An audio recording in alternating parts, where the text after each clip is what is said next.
Welcome to the Functional Health Coaching Show, where we are here to support and answer your questions so that you can help people on a deeper level get real results and grow your health coaching business. Do you have questions you want to ask live on the show? You can call in every Friday at 2 o'clock p.m. Eastern Standard Time to 1-347-637-1378. Are you looking to increase your credibility and grow your health coaching business using functional lab testing and data-driven protocols so that you can confidently solve health issues? Well, we have the course for you. Go to fdn.today/show to learn more and sign up today. Okay, let's join today's episode. Well, happy Friday, guys. Thanks for tuning in again. Hopefully this will become a regular thing for you to tune into the Fantastic Friday Call, otherwise known as the Functional Health Coaching Show, each Friday with us for an hour, me and my buddy Ryan, to talk all things FDN. We want to support you. It was originally called the FDN Support Show. So that's what we do, support you guys as FDN practitioners, as trainees moving through the course, or if you're just trying to get a feel of what FDN, Functional Diagnostic Nutrition, what it's all about, then this is a good place to start. Listen to some questions being answered, hear from other practitioners and trainees. After all, this is a live call, so you can call in and ask a question, make a comment. We always love that. To do that, you just want to dial 347-637-1378. Again, 347-637-1378. Hit 1 on your keypad, and I'll see your name pop up. Well, actually, I'll see your area code pop up there. I'll call that out and get your name. You can ask a question or two, or make a comment, add to the conversation. We always like that too. None of us consider ourselves gurus, and we know everything about everything. So it's always good to have the group source, the community, come in and help answer questions and support people. So thanks for being part of a long-standing FDN tradition on this Friday call, and it's November 6th, 2020, and hopefully your week has been good, and you are still going strong into the rest of this 2020, at least business-wise, or if you're moving through the course. I know a lot of folks are trying to finish up before the end of the year, so we've had quite a run on verbal finals and written finals being submitted of the course, your last couple steps there before becoming certified. So you guys keep it up. You can do it. We'll try to accommodate you the best that we can on your timing to get you certified out there, helping folks the FDN way. So again, thanks for tuning in and hanging out with us. We do about 45 minutes or so of Q&A. Sometimes we'll have guests on the show, but a lot of times we do Q&A. So again, you guys are welcome to call in live and ask a question. And then I usually grab several questions from our Facebook pages, from emails people write in, and we'll just kind of go down the list and answer questions and just help you with individual case issues, in quick little questions about supplementation, things about diet, rest, exercise, just different concepts, and it's a lot of fun.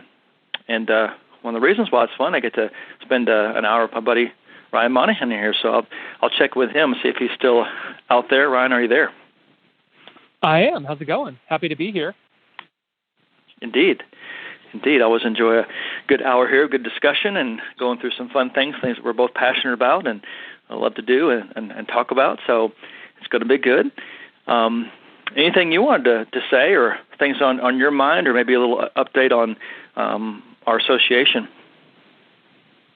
Yeah, nothing in particular this week. It's been pretty busy this week with clinical advisor calls and my own personal clients, and keeping busy answering lots of questions in the afdnp group. So that group is always exciting and lots of invigorating discussion going on there. So we always want to encourage people to join us over there. Of course, you also get the benefit of lots of ongoing business support and clinical education. So definitely strongly encourage FDN graduates to migrate over there because that's where the party's at. Happy to be here today, and hopefully we get some callers too and get to have some enlightening discussion. And I know there were some questions in the trainee group this week, and had encouraged some folks to call in and ask their questions. So always a good time here on these calls, and looking forward to chatting for the next hour or so. Sounds good. Well, yeah, so just call in, 347-637-1378. You'll see that maybe on Facebook, or if you're listening there on Blog Talk Live. And if you do miss the call, then, hey, we archive these. They're recorded. Like I've said before, they go back to at least 2010, maybe even 2008, 2009. So we've got a lot of these archived, and you can go back and listen. If you're looking for a certain topic that you want to hear us to discuss, most of the time it's going to come up on a search on our website there for the trainees. You'll see that the show notes there connected to a Friday call, and you can go and listen.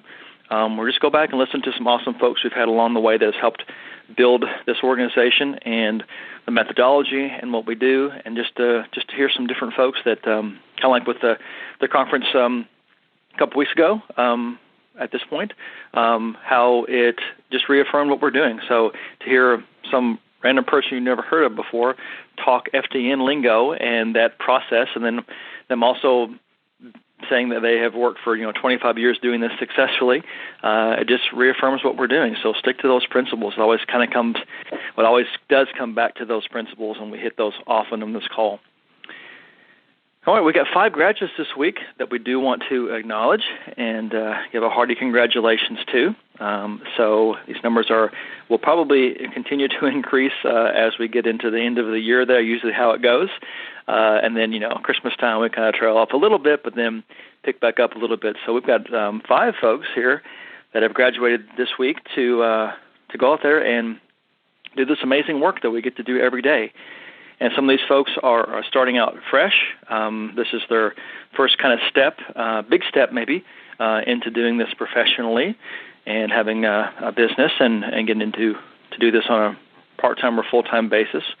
And we've got some folks that also have already got something established. If it's personal training, if it's just general health coaching, sleep coaching, nutrition coaching, whatever happens to be, knowing that there's a need for the lab testing, the actual additional information that you can obtain from knowing how to properly interpret a lab. Not just run them and just look at numbers, but do a proper interpretation, the way that we train you to look at a lab result, put together that impression of what's going on, and then really the goal ultimately is to get results.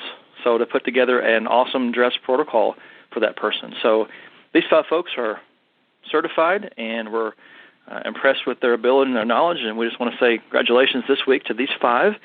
And we're all throughout North America here. So I've got, first of all here, Kevin Kahu from California, then Cheryl Ladd from Ohio, and then Sarah Beal from Oregon, Martha Lewis from Wyoming, and then Valerie Pachito,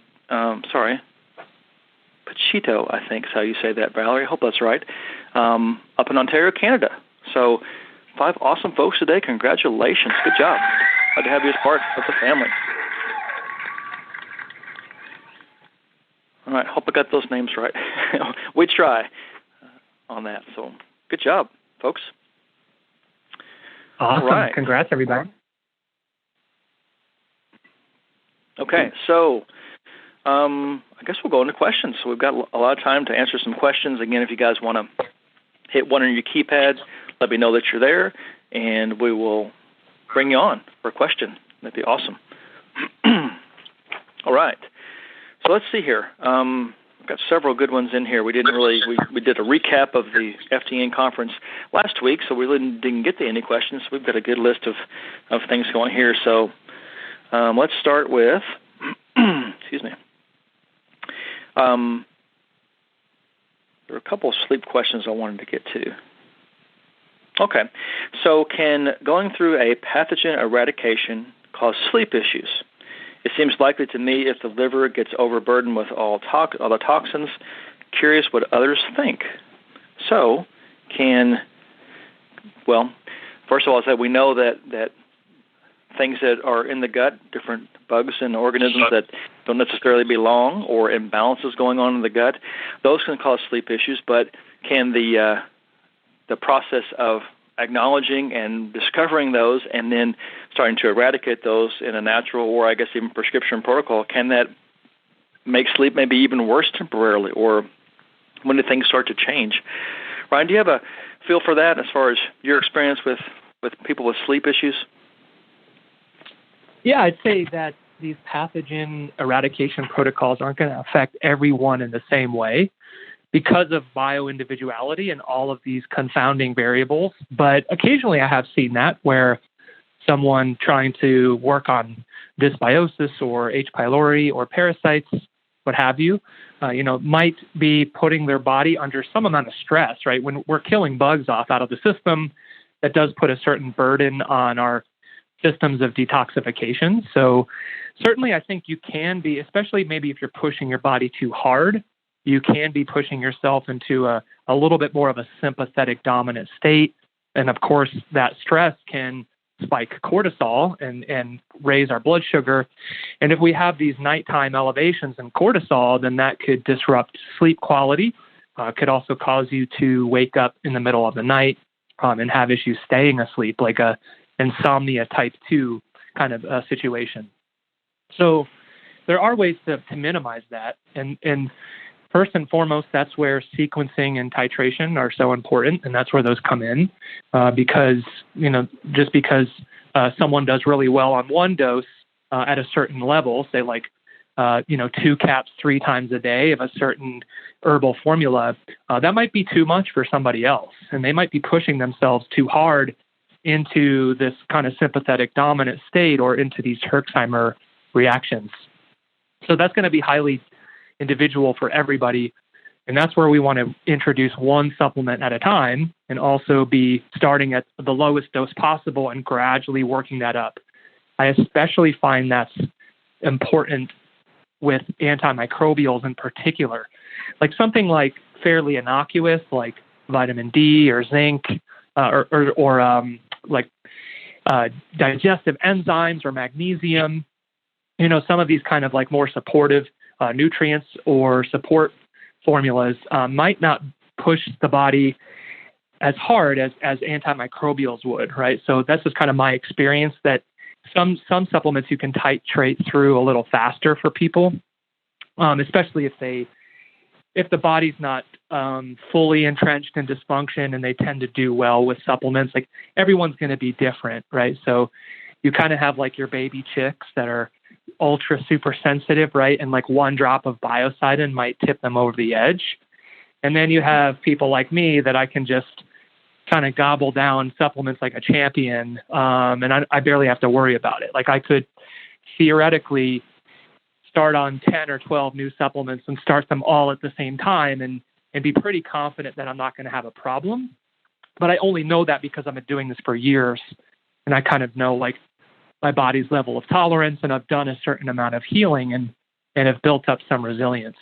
So again, there's a lot of factors here, but for someone that's super new to this, that hasn't taken these herbal antimicrobials before, that tends to be a little more sensitive, you're going to want to go slow. Slow and steady wins the race in this case. And if they are experiencing issues with trouble falling asleep or staying asleep, that's where you might want to take a few days off, have them drink a lot of water, take some binders, or you might even just back off the dosage quite a bit. You can try backing off the dose like considerably, like maybe 50 to 75%, going to a much lower dose where their body is going to be able to handle that more conservative amount of dosage in that case. And then, from there, they can maybe try slowly retitrating that supplement back in, but they might not ever be able to handle like a maximum dose, right? And of course, you can also play around with some sleep support type supplements, like maybe some melatonin or magnesium in the evening time, or even just helping the client walk through their sleep routine, right? Some of that sleep hygiene type of stuff, like avoiding screen time before bed, making sure there are no electronics in the bedroom, maybe taking an Epsom salt bath before bed just to kind of put the body more into a healing parasympathetic state. There's lots of different things you can try there, to make sure that that client is getting lots of rest and repair, right? Because that's when the body does most of its detoxification and healing is while we're asleep. And that's really, in my opinion, why sleep is so critical in this larger healing picture. Mm-hmm. Great answer, and very good practical steps. It's just kind of things you want to be thinking about. If you want to just give a term to what he's talking about here, it's course correction. And that's just part of the process. You're not going to have every protocol that goes perfectly and smoothly. You've got to make some adjustments and tweaks, and that's kind of the fun process. I think hopefully we look at it that way. We don't look at like something's wrong with the supplement or our protocol or the client or begin to doubt ourselves. It's just a discovery process. You're learning. You look at you're exploring and discovering how that person's body, like Ryan says, he can just, tons of supplements, no problem. You get to learn how your body reacts to things. And that information is extremely valuable because it's probably how your body's going to react to things for a long period of time. If not, that's just how your body is just permanently wired. It's going to be like that. So that learning about oneself and their body overall is just part of this process. And sometimes course correction and adjustments and tweaks, and sometimes something somewhat uncomfortable or not so pleasant for a short amount of time, is sort of the dues you pay to get to that point, to have that information. And it's just as it is. Like I said, don't doubt yourself. It's just you have to find out what that body can tolerate. Because when you're eradicating pathogens, those herbs don't make them just poof, disappear, and they're in thin air. You now have organisms that are dead, that are leashing toxins and rotting and kind of a gross thing. They're in your system, so that has to come out someplace and somewhere. So if those detoxification pathways aren't up to snuff or not supported well enough, then you're going to have a little bit of a backup, a little bit of a bottleneck, and you can have some symptoms. So that's where it is. I tend to like to go ahead and put liver support, mucosal barrier support, maybe even binders in. Make sure the diet's really good, the sleep is good, like Ryan said, the hydration. Get all those pieces, those go in first. And I tend to generally always do pathogen protocols toward the very end, just to prevent some of that. And typically they're going to be feeling better with everything else I just mentioned anyhow, so we're not losing any ground, even though we know one of those big challenges there to function is going to be the pathogens that are present, or the imbalances, we should say, in the gut. They're still going to see some progress and feel better through that process, but you minimize the chances of die-off, herxing, and all the things that come with that. I think if you make sure all those are in place, and if you're doing FDN properly and following dress protocol, what we teach in the course, then you know how to put all those things into place as best you can. Prepare for it as much as possible. So hopefully that helps, and the person gets a little better sleep. I do like what you said, Ryan, there about there's always some relief care. I know a lot of the products that Dr. Shade has developed with Quicksilver. Several of his products there are to get through the crappiness that you could feel when you're doing detoxification, especially of heavy metals. It's relief care, so don't forget about that. We're not anti-relief care. A little bit of symptom treatment's okay, as long as it's not the only thing that you're doing. Bring some of those things in. Those can be brought in any time. It doesn't have to be just in the beginning. Yep, absolutely. Very good. Good one there. And you guys you'll all run into that eventually with clients. Not everyone's going to go perfectly smooth. So think through that process when you're there. Okay, well, hey, we've got a hand raise. This is great. Cool. Let's take a look here at area code 253. And I'll say hello, 253. What's your name, 253? Hello? Hey there, 253. Did I unmute? Hello. Did I unmute? Yes, you're good. You're live. Okay. Fantastic. So I've got a question about my 90-day protocol. I'm on a supplement where my main complaint was bloating and constipation.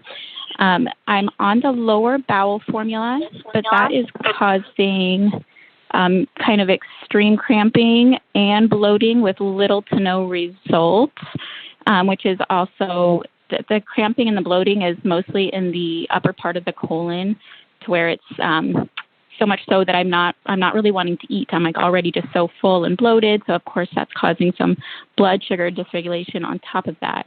And so clearly I can't go forward with the rest of my protocol until I can kind of get, things going in the right direction. So I'm kind of looking for maybe some substitute ideas for the lower bowel formula, if you have any ideas. Mm-hmm. Mm-hmm.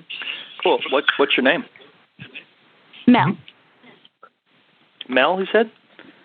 Yes. All right, Mel. Hello there. Thanks for calling in. So, yes, this very ties in very much with our last question here. So, so I guess I'll ask her first. So, what labs have you ran at this point? Let's see. I did the GI map and the stress protocol. Or I'm sorry, the hormone one. And let's see. Stress and hormone. I kind of okay. Yeah, I kind of started on this right when some of the labs were being phased out or closed, I should say, right? Gotcha. So I've done those two. I do suspect SIBO is an issue. I have had really good success on the carnivore diet with releasing symptoms and stuff, but now that I'm kind of trying to add a little bit of fibrous foods in, reacting to those as well. So I am one of those ones that is sensitive to a lot of supplements. Most of the things on my protocol are also on my MRT as things that I should avoid. So I'm going to have to figure out ways to kind of work with that, and I'm willing to do a lot of that for the pathogen protocol to kind of see what goes there. But just with this whole, I'm if I'm backed up, I can't do the full protocol, so I'm kind of stuck in phase one. Gotcha. Yeah. So I know it's a lot of people that are a little more sensitive to supplements. Sometimes, like you're kind of talking about here, the detoxification pathways might be a little bit backed up or not functioning so great. So, but tell me, maybe just a recap, what were you seeing on the GI map? I am really high in H. pylori, and there was a couple staph ones that was really what we're working on. Let me see if I can. Those were the ones that stood out. Okay. Any kind of parasites, or just the H. pylori? I do not have any parasites. No, just the H. pylori. Okay. All right. Okay, so for me, just kind of knowing a little less information about your case, but just an overview there, H. pylori is really a big one there. I think that could be sometimes. I was just talking about how I tend to put pathogen work maybe towards the end of it. That works out sometimes. Sometimes in a situation with H. pylori, that might be a block there that almost has to be addressed first. Sometimes you lay out your protocol and you think, here's the order we're going to do it, the sequence we're going to go in, but sometimes you have to change around, shift around a little bit. So what's your plan to address H. pylori at this point? Well, I'm going to do the mastic gum, of course, for sure. I feel like I'm a little bit hesitant to start that just because I'm worried about the die-off reactions being too extreme if I'm not, clearing everything. But, I'm also willing to just give it a go and try.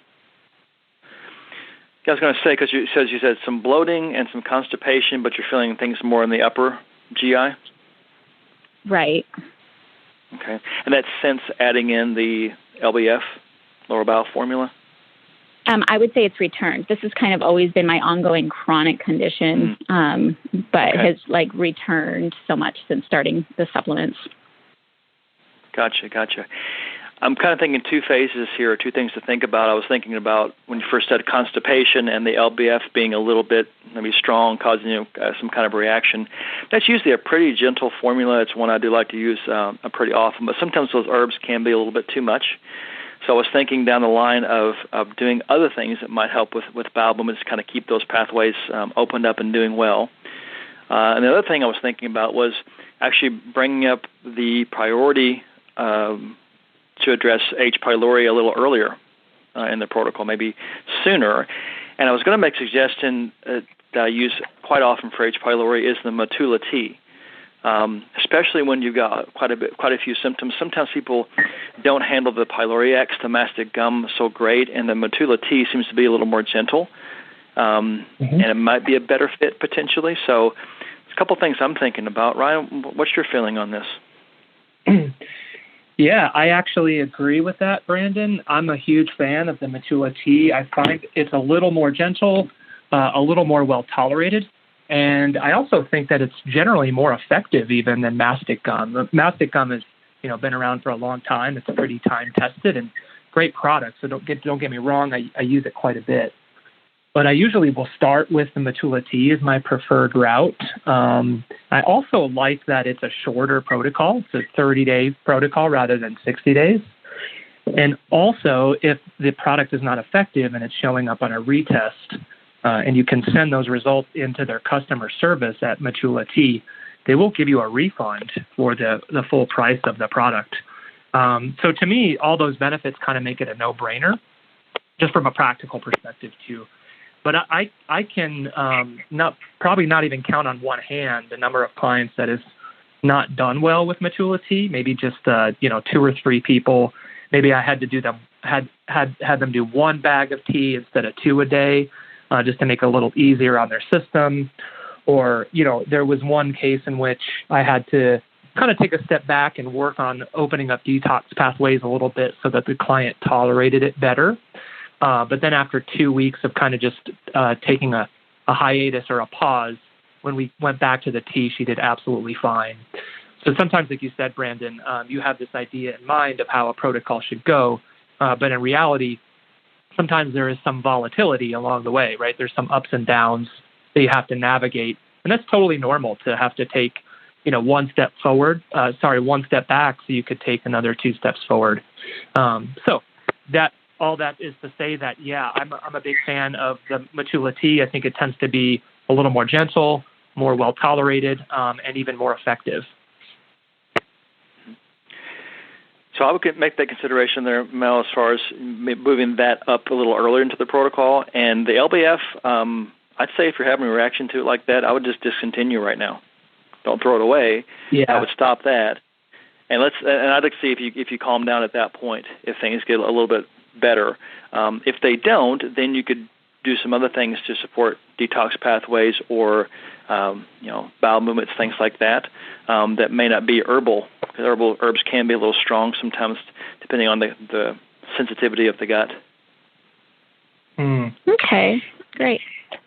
Another thing I've found in my experience that I've been kind of toying around with for the past year or so, especially for clients that tend to be a little more sensitive to herbs or to different kind of formulas, is I'll often introduce Mega IgG pretty early on into a supplement protocol. And there was actually a question about this on the AFDNP group today, so I was just talking a little bit about this morning. And if you're not familiar, that is a product from Microbiome Labs, the same company that makes Megaspore. And the Mega IgG is actually bovine-derived immunoglobulins.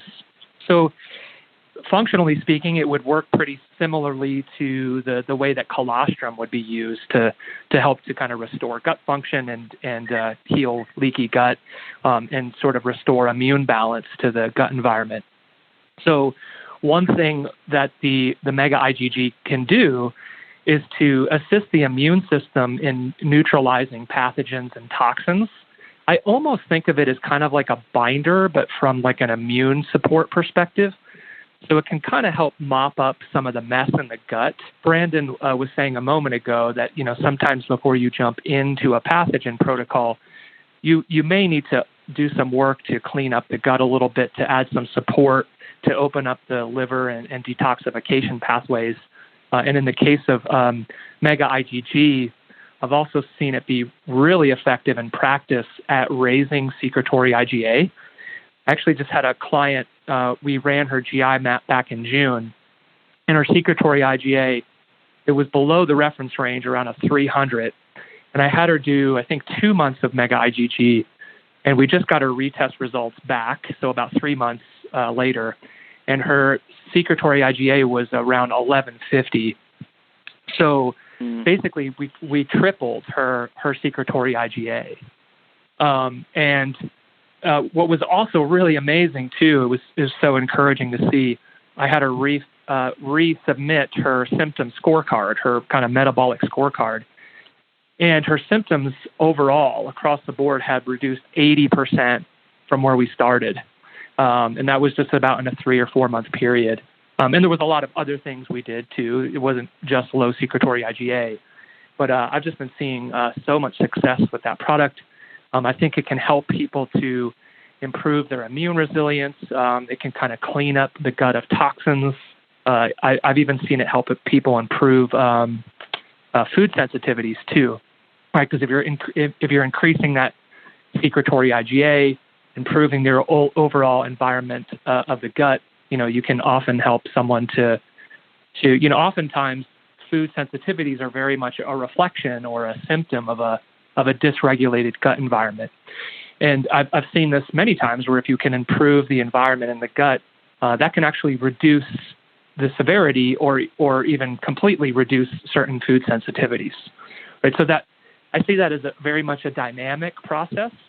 I don't see food sensitivities as being like a fixed sort of thing, right? Where, as food allergies might be a little bit more kind of long-lasting or lifelong, the food sensitivities, I've seen that be more of like a dynamic process.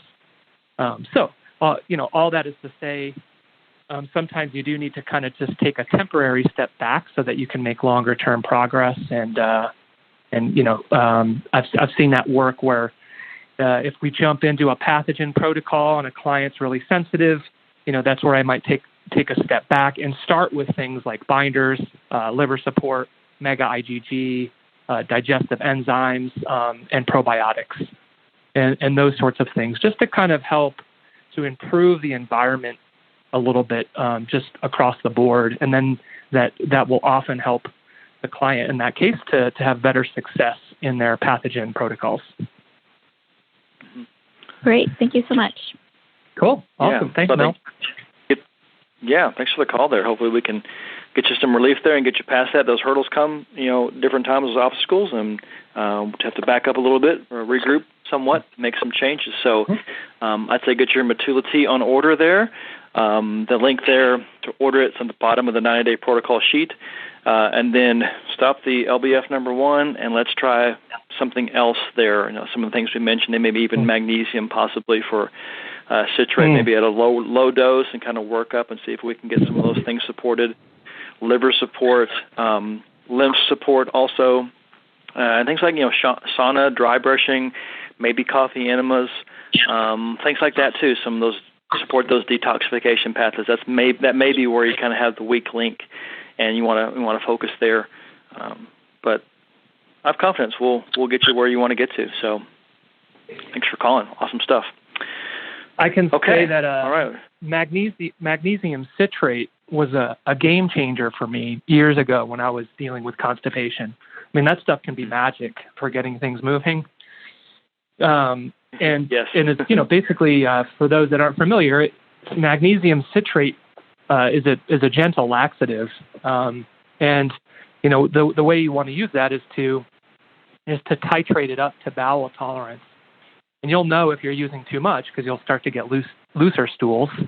And then you can kind of just back off slightly to a lower dose to kind of optimize it and find that sweet spot. But that can really, really be extremely helpful when someone's dealing with chronic constipation, because it may take several months to resolve the underlying root causes. But in the meantime, you need to open up you need to have someone going to the bathroom at least once a day so that they're eliminating toxins, right? It's really not a good idea to be loading someone up with a bunch of supplements if they're not going to the bathroom every day, because they might just be recirculating toxins back into their system, right? So kind of think of it like a funnel, like the body is like a giant funnel. And, if the bottom of the funnel is clogged up, anything you're adding to the funnel is going to build up and overflow. So that's often step one for me in clients that are dealing with constipation is, get the funnel opened up first. Do that, first before anything else, before you start adding other supplements into the equation. Very good. So I like the idea of enzymes. I don't know what the elastase was there, but enzymes can be very good, help to kind of cleanse some things out. And then there's a few other products like Motil Pro and a few other ones there. There's a priority one, has a SIBO MMC one. Ones that if it is maybe some SIBO that you're thinking about, support there, like in the form of 5-HTP, some herbs there can be helpful to get things moving also. So that's not my first inclination to go that direction, but in some cases where it's really challenging and tough, that might be just what is called for there in that case. So it's good to have a kind of a list of different directions you can go based on some of those relief care products. That's mostly what I think about. It's relief care, constipation, energy, things like that, things to reach for. So, and this may, if you do go on some fibers, right? So maybe flaxseed or chia seed or different fibers like that might be helpful also. So, great. Good stuff. All right. Well, I hope you're good with that, and then we'll maybe check back in with us. And then, of course, you've got support there as you go through the course that we can help you do some tweaks and some adjustments there as you go. A lot of people come to the course to improve their own health also in the process of learning how to do it. And most of us come to the course because we've had health issues and we've overcome them or are on the way to overcoming those, and we want to help other people to do that also. It turns on something inside of you that you didn't really know was there. We'll just say it's definitely a passion that's there. So we don't. The suffering and the things you go through there, it's not just a waste. It's not just something that's not going to benefit. You learn about yourself and learn your body, and then the things that you learn, lessons that you learn, allows you to be a better practitioner. And also, I think there's some level of empathy that we need to have with our clients. I think that you have to watch it because that can sometimes cloud your judgment, and you get a little more involved and emotional than maybe you need to as a professional. But at the same time, we can't forget where we've come from and the process we've been. And kind of like Ryan, you said there, reflecting back to what your issues were like and how you felt at that time, the things that you tried and all the crazy stuff we do to kind of get relief and to feel better. So it's not fun when we're in the middle of it, but usually going to come out. I at least ask myself, okay, what have I learned from this? What can I apply to other people? And then that body of knowledge and experience, you're able to pull from that as you need to. So important right. what you mentioned Good about stuff. empathy. Yeah. Mm-hmm. Yeah. Yep. Those coaching skills, right, are just as important as the clinical skills. And, oftentimes when clients have tried everything and they're coming to us, we might be the first person that has genuinely listened to them, right, and has listened to their entire case history. And that can be a really, really powerful aspect of the coaching experience. Exactly. We don't. I don't know. It's not something that I think I mentioned sometimes in the onboarding call. Those things might happen, but it's really all about just getting better. But what it's going to take and what you will get into and what you start to uncover. It's really I think I used this analogy a couple of weeks ago. It's like an archaeological dig. Like, you've got the surface of the ground. Maybe there are some things that are sticking out. But then this whole process to start to dig and to look and to find things and see and piece it all together and try to construct who this person is and their history and where things are going and how you can help that person. I think we look at it with maybe some of that fascination, that excitement. Look at each case, each person that you're entrusted with to help with their health. Look at it that way and help them to look at it that way too. Have a sense of wonder about it also. That helps. It's a mental shift being a practitioner. It can be all very dry and clinical sometimes, but we have to keep that wonder and excitement there as well. Yep, absolutely.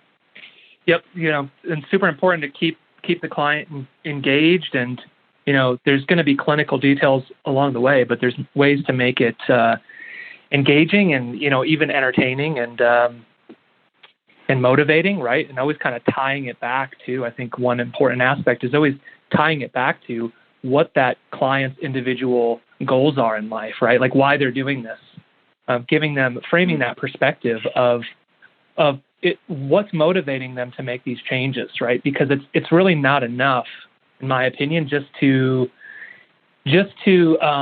live a life without symptoms, right? That's sure, yeah. I mean, of course, that's what we're aiming for, but ultimately, it's going to be about what you want to do with that newfound sense of wellness and energy, and what you would imagine your life looking like if you were firing on all cylinders, right? And if you were living an optimal life from a health perspective, we want people to go out and to live their best life and to change the world, right? So that can be an instrumental part of this whole process. Is just coaching someone through that and helping to inspire them, right, to go a step beyond just resolving symptoms. Because that's kind of boring, right? It's kind of clinical. It's there's more to life than just so what you have a lot of energy, you're sleeping well, your mental health is good, and hopefully you want to go out and do a lot of good with all of that. Very good. That's to be part of everybody's kind of intake process. Ask some of those questions about that. Yeah, it's actually probably on the onboarding, but also in the intake process. And like you said, Ryan, you can always go back to those things. Good to revisit that. If there is compliance issues or discouragement in some way, bring them back to those goals and the why. Steer them back. All that. Yep. Good stuff. So when I ask somebody, why are you doing this? Why did you book this call today? What are your goals? And if they say, I want to have more energy, I want to sleep better, I want to resolve my acne, I'll say, okay, that's great. Can we go a step deeper? Why do you want that? Why do you want more energy? Why do you want to sleep better? Why do you want to improve your mood? Right. And kind of getting to like the why behind the why, like go deep. As deep as possible. Most people aren't going to be doing that for them, right? Their doctor's not going to be doing that for them, right? To help them unlock, what it is they're truly looking for. And then you can use that throughout the coaching process to steer them back when they've fallen off the horse. You can remind them, hey, Mr. or Mrs. Client, you said when we started working together, you said that the reason you wanted to do all this was that so you can start a family or that you can start a business or so that you can be able to travel the world. Is that still true? They're going to say yes, say, okay. So, you may be experiencing a temporary setback right now, but I want you to, keep those goals in mind, right? Write them down on a postcard and, put it in your pocket, look at it every day.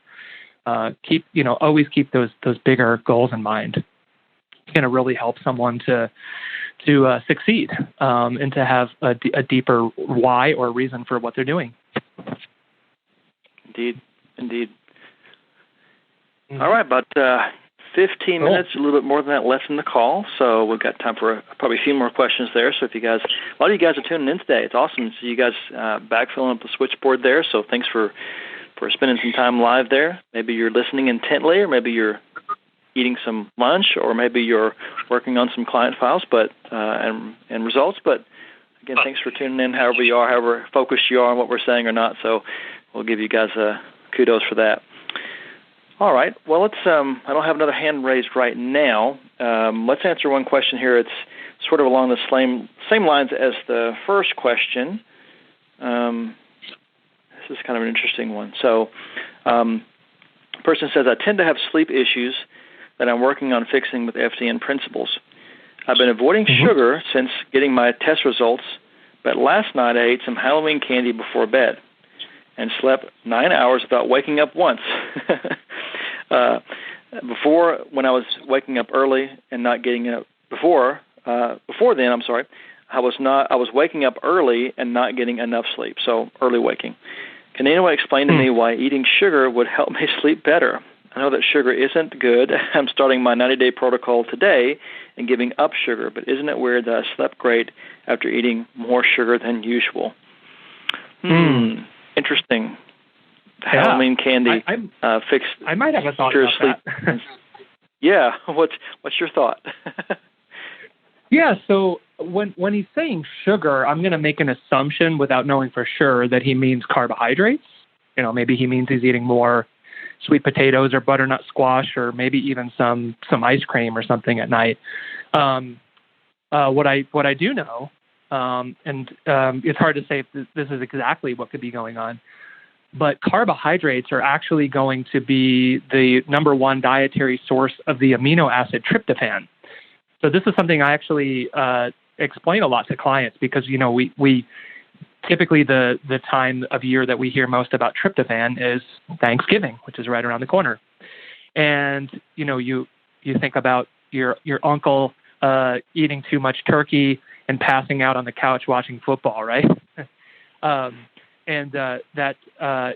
believe that's actually a little bit false, this idea that, so turkey does contain a decent amount of tryptophan, but it's actually, you're getting far more tryptophan from all the sweet potatoes and all the carbohydrates that you're eating on Thanksgiving, right? So it's more so all the carbs you're eating that's putting you into that food coma, not so much the turkey.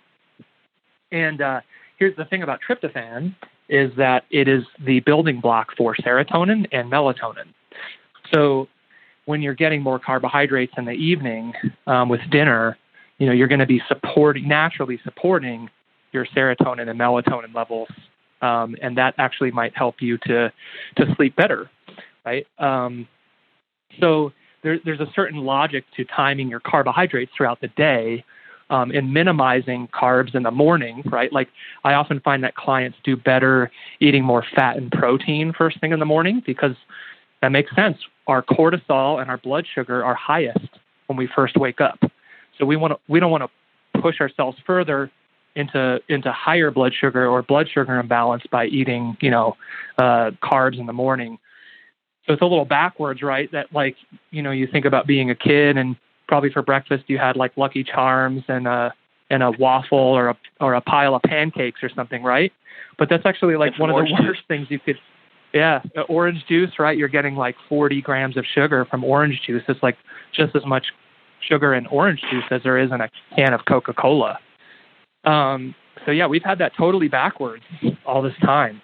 What we should really be eating for breakfast is, some bacon and eggs, maybe some smoked salmon, avocados, maybe like a vegetable, some kind of veggie mash stir fry.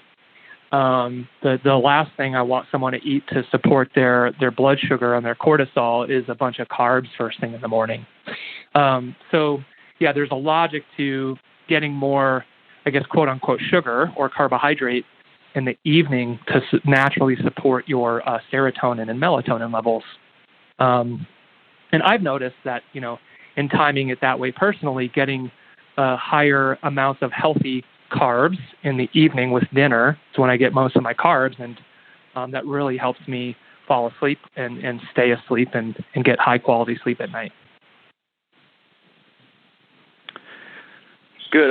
So I think for this person here, you're maybe onto something there, and I would think also kind of along the same lines here, like Ryan's saying there, carbs aren't, low carb isn't for everybody, at least maybe not all throughout the day. So, metabolic type's going to play into this too. Some people, they feel better with a little bit more carbohydrates.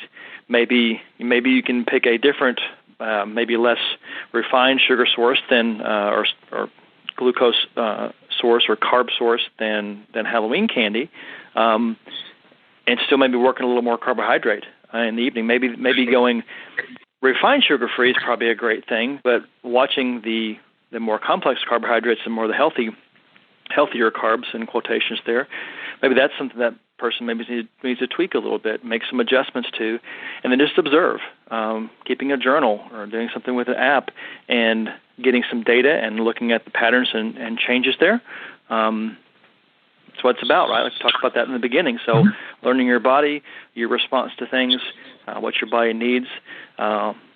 So kind of funny. And there also is, there's a reason why we like refined sugar, right? So it does things to us to make us feel kind of good. So maybe she was just crazy stressed out, and a little bit of candy and a little bit of a treat there did some good things for brain chemistry, and it was beneficial in that way. And that's why people, sugar and alcohol are very popular food items, and because it triggers something in our body that makes us feel good, in moderation, depending on your health status, where you're at, what your goals are. Some of those things in moderation might be just fine. But for other people, they need to kind of watch that. So, maybe it's just a little bit of a treat and a little break from what you're doing that you kind of needed. So, multiple factors. So I would just say maybe try that experiment one more time and see what happens. You may not have the same effect, but it may just come down to some other stress factors that you're working on. It sounds like through this protocol you're working through right now, and then maybe increasing the healthy carbs there at nighttime, and see how you do. Yeah, so it's been kind of a troubleshooting call here. Course correction. Go ahead. Theme. Go ahead. Yep.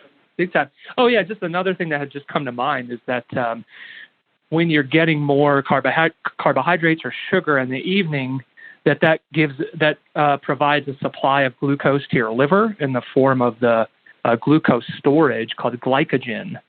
And so one thing your liver does throughout the evening is supply your body with a steady supply of glucose, and that helps to keep your blood sugar stable, right? You still do need glucose in the bloodstream while you're sleeping to help, supply the body and the brain with energy for, there's a lot of processes going on especially in terms of detoxification and that sort of thing when you're sleeping.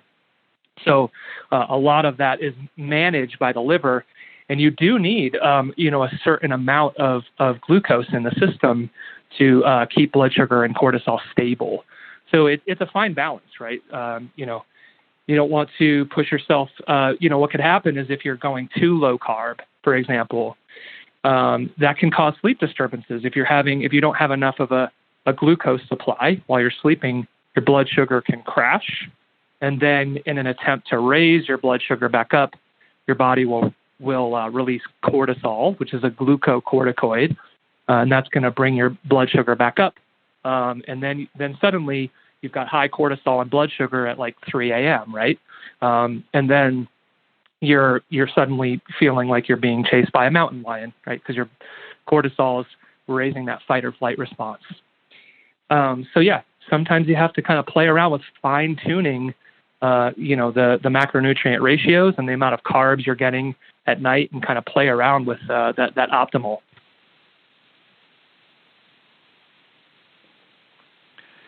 Hopefully that helps person there with the sleep side of things. So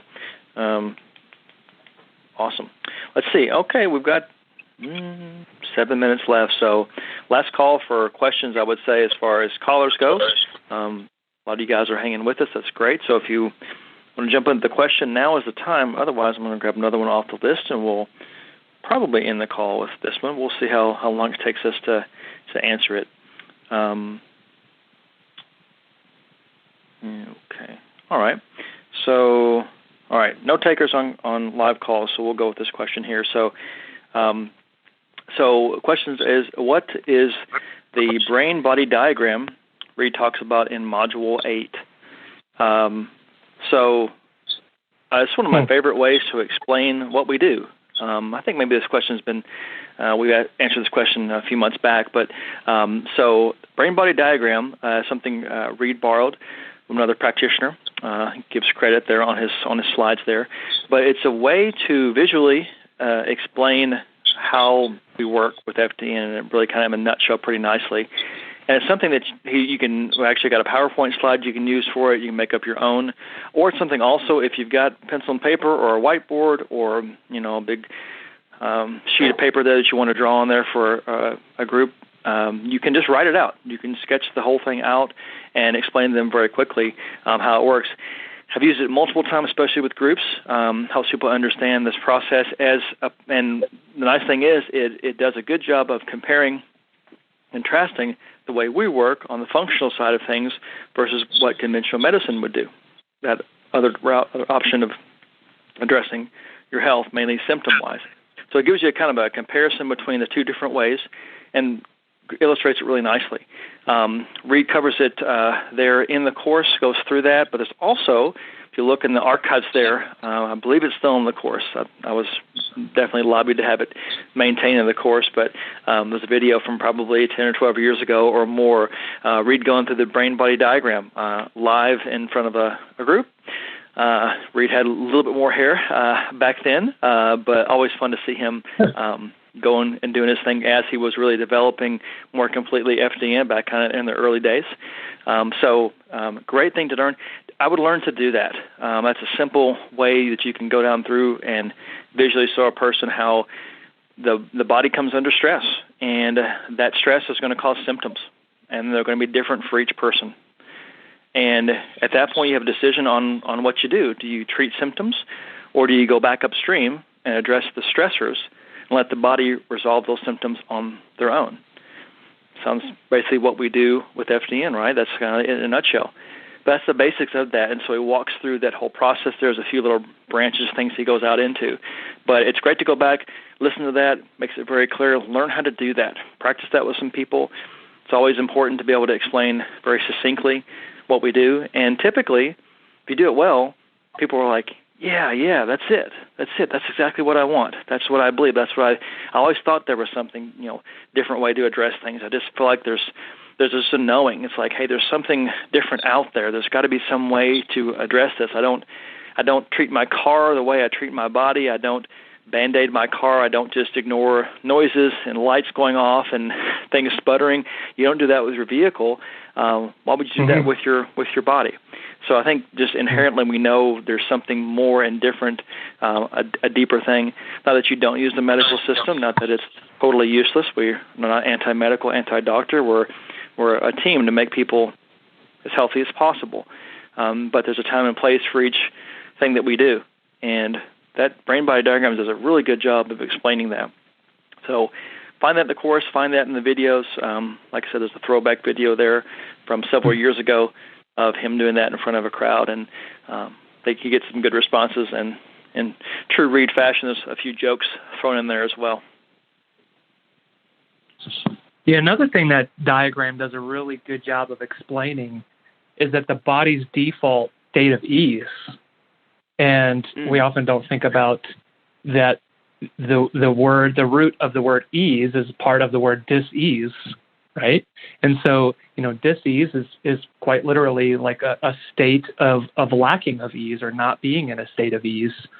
And that this process happens as a result of dysfunction in the body, resulting often from stress and poor diet and lifestyle. But it's such an important point, too, because it really highlights the fact that our bodies are designed to function optimally, and that symptoms are not normal, right? So it can be really helpful and eye-opening just to show someone that simple point, right? That we have normally we're in a state of ease, and that dis-ease is the opposite of a state of ease. Yeah, there's so many different good principles tied in with that. I think that most people are they're going to understand them all, but resonate with multiple of those points. It's a cool thing, It's I think, like I said, we all kind of know there's something more. There's something different out there. There's got to be something that's different, and I hear that often with people. That's one of the questions I'll ask during an onboarding call. So, what keeps you from getting success without hiring me? And most of the time I say it's just I don't know exactly what to do. I've got a lack of knowledge, or the other one is I got too much knowledge. The internet is a good thing and a bad thing, right? There's some good and bad both about it, an overwhelming amount of information. So can you either find the information that I need to get well, or can you help me sort out and throw out the stuff I don't need to be thinking about and really get down to what is right for me? Either way, you win. Either way, we're equipped to do that as practitioners. So that's the fun part when that moment comes where they realize that and they say, yeah, I can do that, and here's how that process is going to work, and bring them on and influence a life in a positive way. Yeah, all right, well, about point. Less than a minute left in the call here. So good stuff here. I want to say congratulations to our 5 graduates here this week, Valerie, Kevin, Cheryl, Sarah, and Martha. And Mel for calling in the question too there as a trainee working through your protocol. So keep us posted on how you do. Thanks for jumping in there, and you guys for being on live with us, and also for the written in questions. We've got quite a few there, and hopefully you guys gained from that or just reminded you of a few things. We can't remember it all, so we all work together to help each other out. And Ryan, thanks for being on with me, helping me out with the call today here, and we'll do it again next week, guys. So tune in then. Have a great weekend. Have a great weekend. Thanks.